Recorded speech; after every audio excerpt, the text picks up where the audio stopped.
Hey, this is Chris from GuitArmy, and in this lesson we're going to be doing some power chord ear training. So I hope you brought your ears. Alright, the first chord progression that I'm going to play for you to figure out is in the key of E major. So as soon as you hear E major, your brain should start thinking, alright, E major, what are the notes in E major?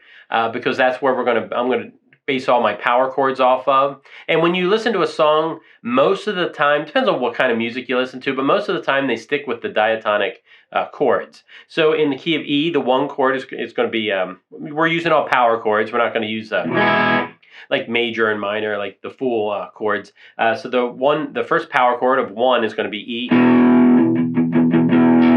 I could be playing it up here, but I'm going to choose to, who knows? Who knows what I'm going to do, right? You have to use your ears to determine whether I'm playing this lower one, this one up here. All right, so that's the 1 chord. The 2 chord is going to be F sharp. The 3 chord is G sharp. The 4 chord is A. You can play it here or here. 5 chord is B. The 6 chord is going to be C sharp, right here. The 7 chord, I'm going to play it like this, almost kind of like an E over F sharp.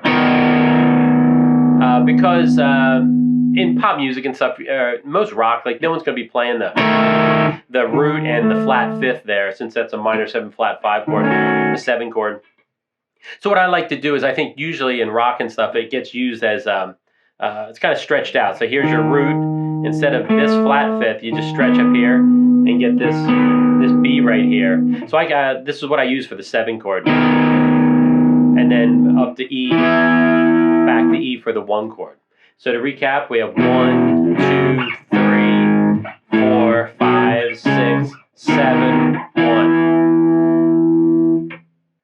All right, so now I'm going to play the chord progression in E. I'm going to do each chord. I'm going to play each chord for 2 measures. I'm just going to do 1/8 notes. Just kind of drive an 1/8 note. It's easier hearing those even 1/8 notes. It's easier to hear what the chord is. All right, so I'm going to play it. I'm going to block it out, and it's going to be your job to figure it out. All right, so here we go. 1, 2, 3, 4.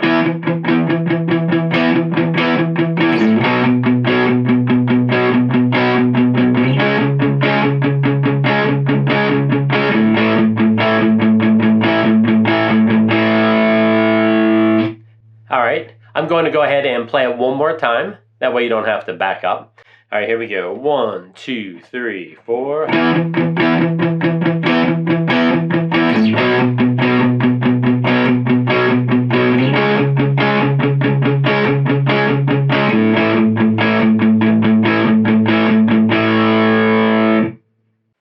So were you able to figure it out with just hearing it once or twice? If the answer is yes, then you have a pretty good ear. You've probably been playing guitar for a little while or been playing music. All right, if you weren't able to do that, then let me give you some tricks to start being able to figure these out. So when you're listening to a song, you can figure the chords out pretty easily. The number one thing is you need to know what the diatonic chords are in the key. If you have no idea what the key is, then you really do have to rely on your ears, and then you have to figure out a couple of the chords, and then using your brain try to start figuring out what key is this probably in, if you understand your diatonic chords, or basically the relationships between chords and keys. The first chord that I played was an E, and it does sound different than this E, just because you have the lower E here. So the first thing I do is when I hear this chord, the first thing I do is I listen for the lowest note in the chord. It's not this one down here. All right, but it is this one here. So that's really what I'm listening for. I'm not worried about, if it's not power chords, I might be listening whether it's a major or minor chord. But I just need to hear what is the lowest note. All right, and then when it goes to the second chord, the first thing I do is I take a listen. Did it go up or down? So what do you think? I mean, I guess you can see what I'm doing here.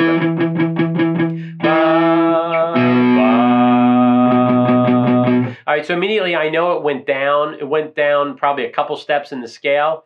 So if I'm not sure which one it is, then how I showed you previously, what are your options? It's 1. I can consider this sort of the seventh chord. 6, 5, 4. So what I do is I find that note, and then I go down the scale. That sounds right. You should be able to get it within a couple of tries, because you probably only have so many options. Does that mean every song is going to have only diatonic power chords? No, but 95% of the time, 98% of the time, they are going to. So this is going to work. And then in the case if it went, then it's your job. That was a 9 diatonic chord in the key of E. Then it's your job to hear, or if they went, it's even worse. Playing a power chord with my pinky there, but then if it doesn't sound like it's in the key, I think you'll probably recognize that something doesn't sound right. It doesn't sound like it matches the key. Then the biggest thing is just to really hone in on the lowest note in the chord.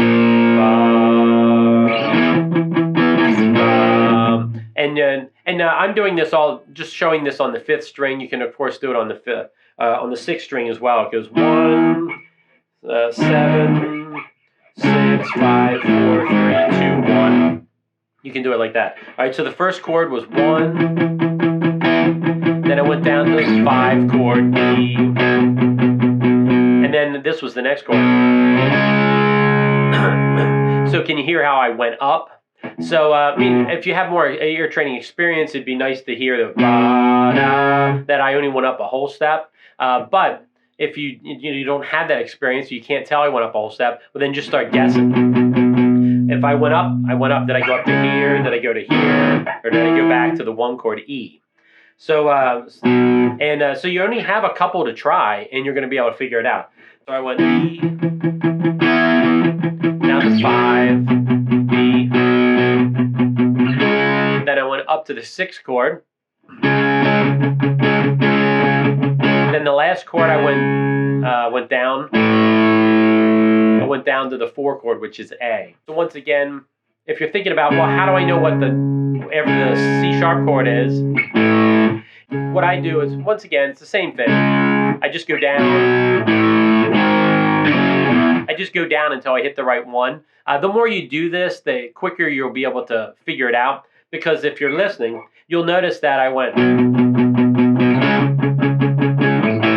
My point is that you didn't hear this chord again. You hear this chord, then this one, and then you hear a different one for the 4th chord. So if I'm going down and I didn't play the 5 chord B, then chances are I played the 4, which is A, or maybe the 3. So when you're listening to these, I should mention that generally the most common power chords that are going to be used are 1, 4, 5, and 6. 1, 4, 5, and 6. There's 2 and 3 in there, but they're kind of like my 3 go-to chords that I go to first, and then I make adjustments from there. All right, the next key I'm going to use the key of A major.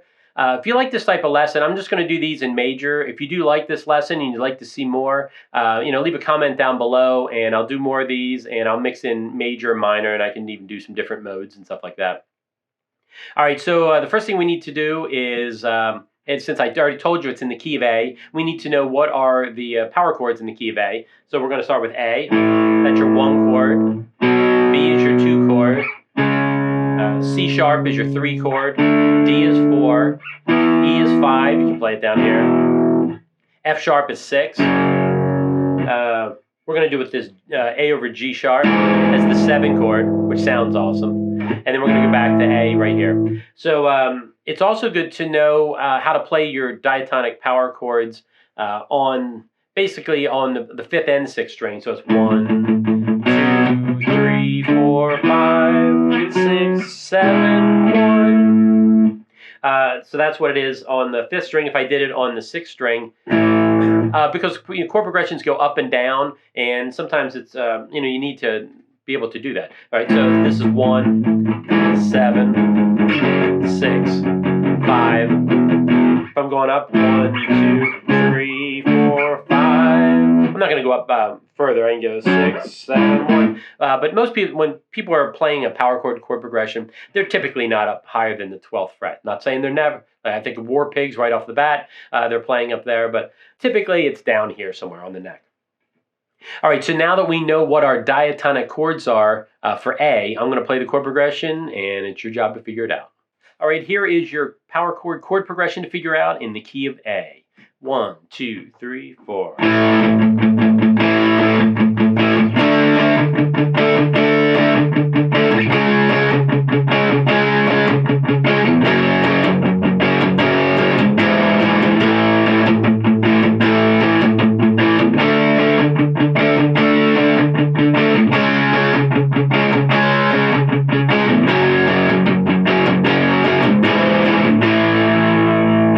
All right, the first chord that I chose to use is this one, which is going to be the root chord. The chord progressions don't always start on the root. I'm just choosing to. All right, so I went A, and then it went to this chord. So once again, you should be able to hear that this chord is higher than this one, because we have this one, then we have this note. You should be listening for that, the lowest note in the chord. And if you can't do that, that requires some ear training as well, where you should probably learn how to play like a major scale and practice going do, re, mi, fa, sol, la, ti, do, or going 1, 2, 3, 4, 5, 6, 7, 1. You can just count. You can say the letters. You can use the solfege words, the do, re, mi, or you can just say the numbers in the interval 1, 2, 3, 4, 5. I think that's helpful because you're kind of ingraining in your brain that this is the third note. 1, 2, 3, 4, 5. So that's kind of you're hearing it and you're saying the letter 5 or whatever interval in the scale it is. So I think that helps, so that you're able to make the relationship between what does that 5 chord sound like. All right, so the first chord was 1. The second chord I went to was this one. So once again, if you're like, I hear it goes up, but I don't know how far. Well, then you just figure it out. You go 1, 2, 3, 4, 5, 6. One of these is going to be right. And in this case, it happens to be the 4 chord, which is up here, E and D. The more you do this, the more you'll start to hear that like that's a pretty good jump. It's not just going. It's a couple whole steps. Be 2.5 steps, I guess. 1, 2, 3. Yeah, 2.5 whole steps. I guess that's a weird way to say it, but all right. So I went from the 1 chord to the 4 chord, and then this is the next chord I went to. So if you listen, I go down, and to me, I hear that I went down a half step. I didn't go a whole step. Of course, I'm playing it, so of course I know that. So right off the bat, I hear this chord, then this one, then this one. Well, I know that this one is a new chord. It doesn't sound like this one or this one. So that tells me then there's only 2 chords between A and D that are diatonic, and that's C sharp, the 3 chord, and B, which is the 2 chord. So I'm going to try. I'm going to try both of those, and within seconds you should be able to figure out which one it is, because this isn't going to sound like this, obviously. So it goes 1 up to 4, then down to 3. All right, the next one I go down much lower. I get down to here. So when you hear that F sharp, if you're good enough to hear that it's a 6 chord, you should hear that it's not this one up here. I didn't go up, but that would be much more obvious. So what I do is I hear this, then I hear this. I hear it goes down, but I don't know exactly necessarily how far it went down. So then it's the same pattern between each chord.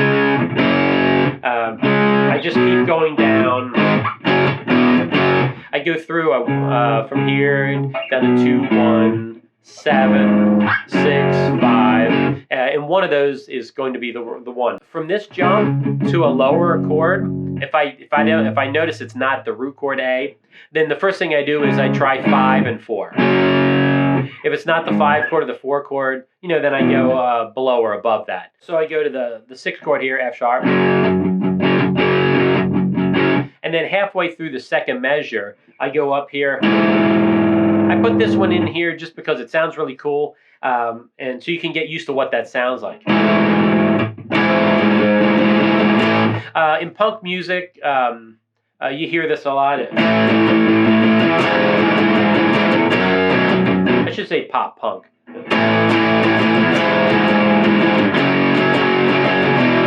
A real famous kind of southern rock kind of song is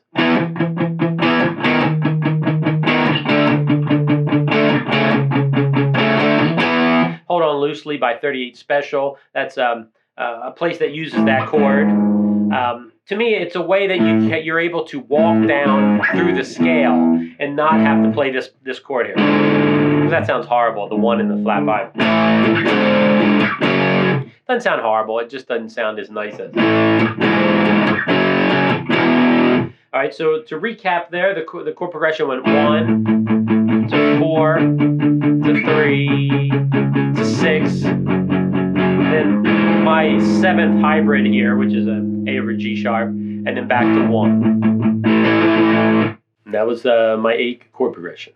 Feel free to leave a comment down below and let me know what you thought of this lesson, maybe a way I could do it better. I just thought ear training is so important to playing an instrument that I ought to be doing some ear training lessons and kind of giving my thoughts about how I go about listening to a piece of music and figuring it out. I teach a lot of students, and I find that that's very frustrating for them that they hear me, I listen to a song and it seems like I can almost play it instantly, when in reality I'm doing a bunch of little mental calculations on what key it's probably in and how to figure out the chords. So I thought I would share that with you. If you like the lesson, let me know. I'd like to do more of these ear training lessons. So like I said, leave a comment down below. Thanks. Thanks for taking the time to check out this guitar lesson. If you'd like to see more, please consider subscribing to the channel and hitting that notification bell so you get notified when I come out with new guitar lessons. I will see you in the next lesson.